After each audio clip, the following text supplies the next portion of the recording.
Here is a question no one teaches you how to answer.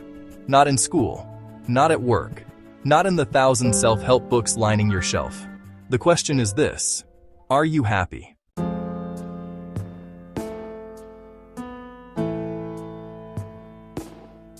Bhutan is a small kingdom, barely the size of Switzerland, tucked between the giants of India and China in the eastern Himalayas. For centuries, it closed its borders to the outside world. When it finally opened, it did so on its own terms. In 1972, the fourth king of Bhutan, Jigme Singye Wangchuck, made a declaration that the world received with equal parts admiration and disbelief. He said that gross national happiness is more important than gross domestic product. GDP, the number every nation measures itself by, counts what a country produces. It counts goods, output, transactions. It counts the hospital bill after a car crash. It counts the antidepressant prescription. It counts all the money a society spends, but nothing about how that society feels. Bhutan chose a different measure, one built on 4 pillars: sustainable development, environmental preservation, cultural resilience, good governance, not wealth, well-being. I didn't fully understand what that meant until I walked through the valleys, the monasteries, and the rice fields of this extraordinary country. And here, I want to share what I found, not as a travel guide, but as a series of quiet lessons. Lessons I think many of us are desperately in need of. My first morning in Bhutan began the way every morning in Bhutan seems to begin, without urgency. In the Paro Valley, the agricultural heartland of the country, farmers rise before the sun not to race through a to-do list, but to tend to the rhythm of the land. The pace is not slow because people are lazy. It is slow because they understand that the land has its own schedule and it does not negotiate. I watched a man guide an ox through a flooded rice paddy, his movements measured and deliberate. He had been doing this for decades. His father before him, his grandfather before that. There was no podcast in his ears, no phone in his pocket, no optimization strategy for the harvest. There was only the field, and the ox, and the morning. In the modern world, we have made an idol of productivity. We count our hours. We track our steps. We fill every silence with content, every gap with stimulation.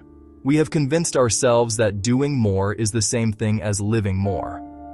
Bhutan quietly disagrees. The first lesson this country teaches is the practice of radical presence, not the influencer version, not a single mindful breath before returning to your inbox. True presence, the kind where you are here, not already somewhere else in your mind. Ask yourself honestly, when was the last time you did one thing, just one thing, and gave it everything? The Paro Valley doesn't answer that question for you. It just holds up the mirror. What you see there is up to you. If there is one image that defines Bhutan, it is this. Tiger's Nest Monastery, Paro Valley, clings to a sheer granite cliff at 10,000 feet above sea level.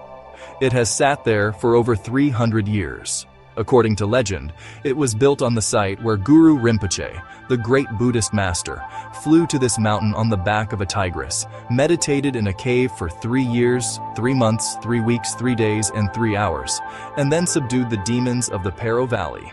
The Bhutanese do not visit Tiger's Nest by helicopter. They walk. The trail is 3 hours up, through pine forests thick with prayer flags and rhododendron. Your lungs burn in the high altitude. Your thighs ache. You will stop more times than you expect to. I did. And in those moments of stopping, hands on knees, breath ragged, I found myself experiencing something I hadn't anticipated.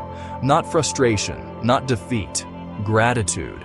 Gratitude for legs that could carry me, for lungs that could, however laboriously, take in air, for a path that existed at all. The effort didn't diminish the destination. The effort was the destination.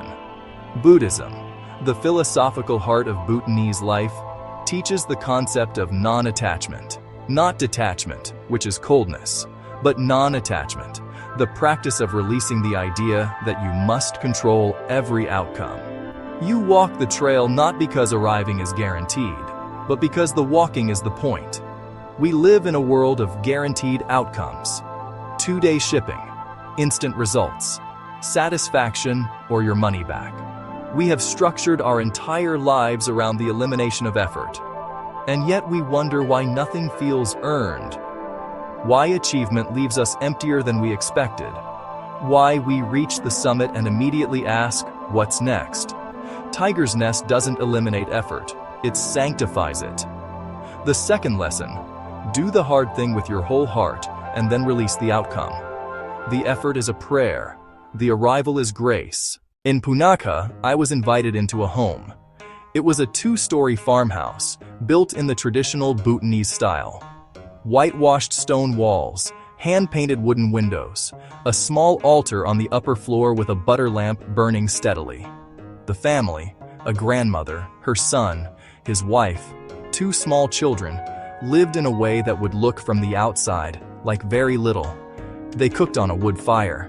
They grew most of what they ate. Their home had no decorative excess, only what was used and what was sacred. And yet the atmosphere inside that home was one of the most abundant I have ever encountered. The meal was simple. Red rice, a dish of emadachi, fiery chili and cheese, and butter tea served in wooden bowls worn smooth by decades of hands. The grandmother spoke no English. She didn't need to. She kept refilling my bowl before it was empty, watching me with quiet, smiling satisfaction as I ate. There is a word in Tibetan Buddhist philosophy, chokshe. It means, roughly, the experience of knowing you have enough. Not resignation, not poverty. The active, conscious recognition that what you have, right now, in this moment, is sufficient, that you are not lacking. In the Western world, we have built entire economies on the opposite belief. The economy needs you to believe you don't have enough. It needs you to want more, buy more, upgrade more. The feeling of enoughness is economically dangerous. In Bhutan, it is a spiritual practice. The third lesson is perhaps the hardest of all to absorb. Enough is not a destination. It is a decision. You will never earn your way to enough. You have to choose it. You have to look at what you already have, the bowl already full in front of you, and say, with real feeling, this is sufficient. This is good. This is my life, and it is enough. The Dzongs of Bhutan are something that have no true equivalent in the modern world. They are fortress monasteries, vast whitewashed structures that serve simultaneously as government, temple, school, and community hall. In a country without the Western separation of church and state, the Dzong was simply the center, the place all things happened. And in a very real sense, they still are. Every year, in Dzongs across Bhutan, the communities gather for Chechu, a festival of masked dance and Buddhist ceremony that has been performed for centuries. People walk for days from remote villages to attend. Families who see each other rarely are reunited. Elders sit in the place of honor.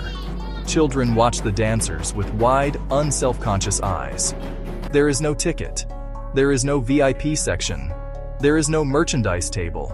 There is only the community, honoring something larger than itself together. One of the most persistent findings in the science of happiness, across cultures, across decades, is that human beings thrive in community.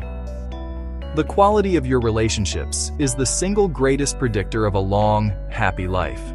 Not your wealth, not your status, not your health metrics. Who you belong to. Bhutan builds that belonging into the architecture of the country, into the calendar, into the walls of its dzongs. We, in the modern world, have quietly dismantled much of this. We moved for jobs. We traded neighbors for followers. We replaced the village square with the comment section. And we wonder at the epidemic of loneliness sweeping through the most developed countries on Earth. The fourth lesson, your community is not a lifestyle accessory. It is the foundation. Without it, the happiness you build will always feel hollow because there will be no one to share it with. On my last morning in Bhutan, I sat on the steps of a small temple and I tried to count what I had received. Not souvenirs, not photographs, though I had taken many, but something less tangible and more lasting. Bhutan had given me 4 questions, disguised as lessons, but truly questions. Questions I intend to carry home. Am I here, truly here? Right now, in this moment? Am I willing to do the hard thing and then release the outcome? Can I look at what I already have and honestly call it enough? And who do I belong to? Gross national happiness was never meant to be a policy document. It was meant to be a reminder that a country, like a life, can choose what it measures. And what you measure, you will pursue. And what you pursue in the end is what your life becomes. The world told you to pursue success, status, comfort, security. Bhutan quietly asks, but are you happy? Not eventually. Not when the conditions are right. Not after the next milestone, the next trip, the next version of yourself. Now. Are you happy now? That is the real question, and it has always been yours to answer.